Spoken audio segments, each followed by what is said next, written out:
अध्याय 89 उसकी 4 आयत में लिखा, मैं तेरे वंश को सदा स्थिर रखूंगा और तेरी राजगद्दी को पीढ़ी पीढ़ी तक बनाए रखूंगा। मेरे प्रियो, बाइबल बताती है कि परमेश्वर ने किसी को भी फालतू में नहीं बुलाया है।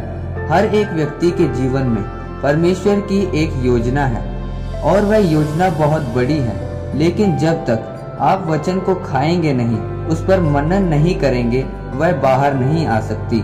परमेश्वर ने कहा, मेरा राज्य ऐसे गेहूं के दाने के समान है, जब तक वो जमीन में नहीं चला जाता, अकेला नहीं रहता, मर नहीं जाता, वह फलता नहीं। बाइबल बताती है कि रिबका को परमेश्वर ने इसहाक की पत्नी होने के लिए चुना, लेकिन जब वह उसकी पत्नी हो गई तो 20 साल तक उसकी कोई संतान नहीं हुई। यह मसीह जीवन के ऊपर परमेश्वर की उस भविष्यवाणी के ऊपर जो उसने अब्राहम के साथ की थी एक प्रश्न चिन्ह था। शैतान उसको बोलता होगा कि कोई परमेश्वर नहीं है, कोई उसका वायदा नहीं है। अगर आपको ये साबित करना है कि परमेश्वर की मेरे जीवन में योजना है, तो आपको वचनों पर मनन करना होगा। इसलिए इसहाक रोज शाम को परमेश्वर के वचनों पर मनन करने जाता था कि यहोवा धर्मी का वंश बचाता है, धर्मी अपने नाती पोतों को देखने पाएगा।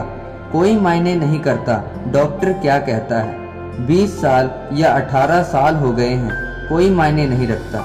जब आप वचन को खाते हैं, उस पर ध्यान देते हैं, तो वह रोज आप में जीवित हो जाता है।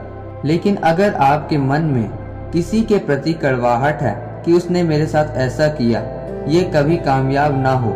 जैसे कि एक धर्मी व्यक्ति ने गलती की थी, उसने कहा, परमेश्वर मैं इस चुंगी लेने वाले की तरह नहीं हूँ, मैं तो उपवास रखता हूँ, मैं प्रार्थना करता हूँ। लेकिन चुंगी लेने वाले ने कहा, प्रभु मैं पापी हूँ, मुझे माफ कर। और परमेश्वर ने उस चुंगी लेने वाले को धर्मी ठहराया और दूसरा पापी ठहराया गया। जब ऐसा जीवन एक मसीही व्यक्ति का होता है, तो वचन पर ध्यान लगाना उसके बस की बात नहीं होती। जब मूसा परमेश्वर से बात कर रहा था, तो उसने कहा, परमेश्वर मैं आपको किस नाम से पुकारूं, लोगों को आपके बारे में क्या बताऊं? तो परमेश्वर ने कहा, मैं जो हूँ सो हूँ। दाऊद ने हित्ती उरिया को मरवा दिया कि अपने पाप को ढक दे। परमेश्वर ने कहा, यह मेरी जगह ले रहा है, क्योंकि किसी का पाप मेरे अलावा कोई नहीं ढक सकता।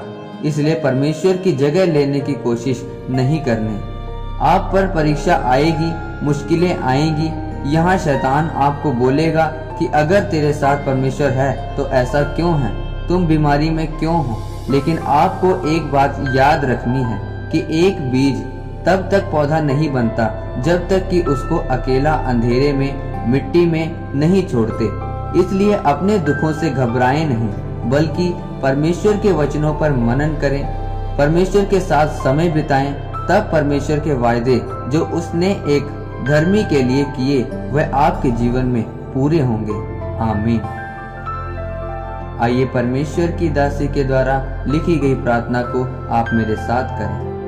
सर्वशक्तिमान परमेश्वर, आज के वचन के लिए मैं आपका धन्यवाद करता हूँ। परमेश्वर, आपके वायदे मेरे जीवन में पूरे हों। आपका वचन कहता है कि तू बच, तेरा घराना बचाया जाएगा, धर्मी का वंश बचाया जाएगा। प्रभु यीशु मसीह के